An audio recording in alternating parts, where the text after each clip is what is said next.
professional poker player and property investor. Now I know that doesn't sound like a normal typical job, or that it even could be a job.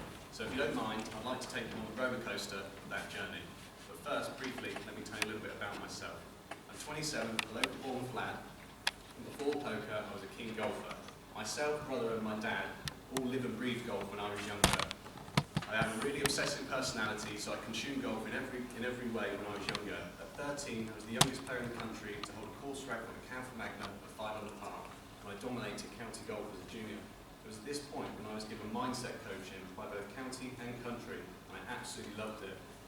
And I could see that this was how I was going to get to the next level in my golf career. But this was also at the point in which I found poker. Oops. This was not part of the plan. I first discovered poker at my uncle's house, who used to play occasionally online. I always had a knack for strategy games and a gambling side, so I begged him to let me play. I remember it very clearly. He let me play in a 9-man, £5 tournament, also known as a sit and go. The worst thing you can do when you start gambling for the first time is win. I don't know how, but I won. Oops.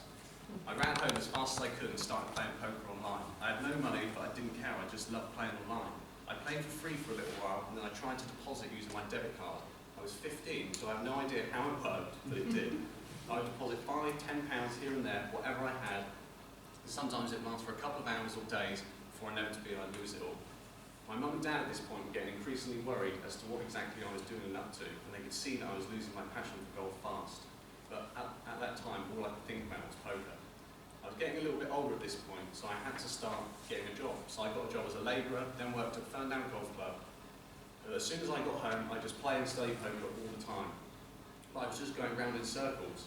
I was getting better, so my deposits were going further, and I was making more, but after a grueling, tough session, trying to get my losses back, I'd lose it all. I can't even remember how many times this happened. It was a real painful process. It felt like it lasted a lifetime. One time I remember late, after losing it all again, I went downstairs and just broke down and started crying. It was at this point when I realised about bankroll management.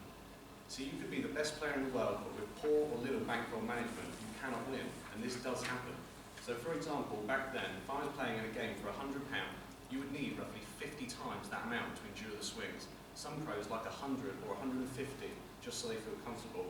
But back then, I probably had about 10 times, so you can see why I was up against it.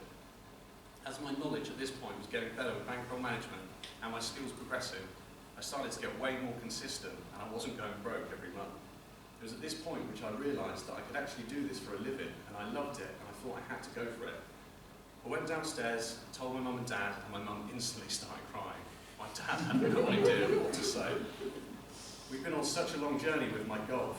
Looking back, I'm just so grateful that they didn't give me such a hard time about it. Later on, I found a training site which people would record themselves playing online and commentate back. This was it for me. I absolutely loved it, and I watched every video over and over and over again.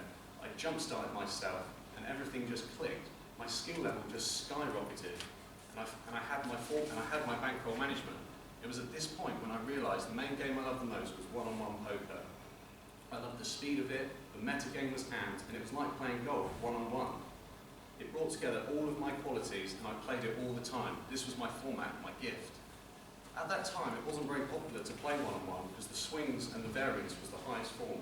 But for me, it was what I loved the most, and I could tell I was handling the inevitable swings better than my opponents. At this point, I started doing really well, and it was now costing me money to go to work. And I could see the long-term potential in the game, so I had to quit my job. I was now fully in the eye of the storm and having to embrace all the pressure of being a professional poker player. You see, poker is a game of skill and luck. Some people call it chess with luck, which is why people of all abilities can fall in love with the game. You see, you could play me, or the best player in the world, and win. I had to rely back on my golf mindset coaching and get mentally tough. It wouldn't be unusual for me to play someone for up to 6 hours straight with all the financial highs and lows. Sometimes I'd play another pro all day, we'd go to sleep, I'd study his play, and we'd go back at it again the next. It really was a battlefield, and I called my office the war room. Unfortunately, I don't have much time to go into poker in much depth today, but after my best years from 18 to 21, the industry slowed down massively as a whole, and so did I. I've become really immune and used to the challenges of being a poker player, and it feels a lot more like a normal job with me trying to incorporate sensible hours. I've been lucky enough to make some incredible friends from all over the world, and it's allowed me to travel well and play from some amazing locations. The one question I get asked the most, without doubt, is how much have you won and lost in a day? So to give you a sense of the roller coaster, I've been a pure cash game player since I started playing, and the most I've lost in a day is slightly over $100,000, and the most I've won in a day is slightly over $80,000. Over my 8-9 years of playing professionally, I'd say on average, I've won about 7.5 months of the year, and my biggest break-even stretch was 7 months, with a grueling downswing to start. I'd like to end by saying I'm fortunate enough that poker really has changed my life and allowed me to invest in property. But I'm now looking at doing new and exciting ventures. I'm here to push my comfort zone and try and make that a reality. And I'm really excited to share that journey with you all. Thank you.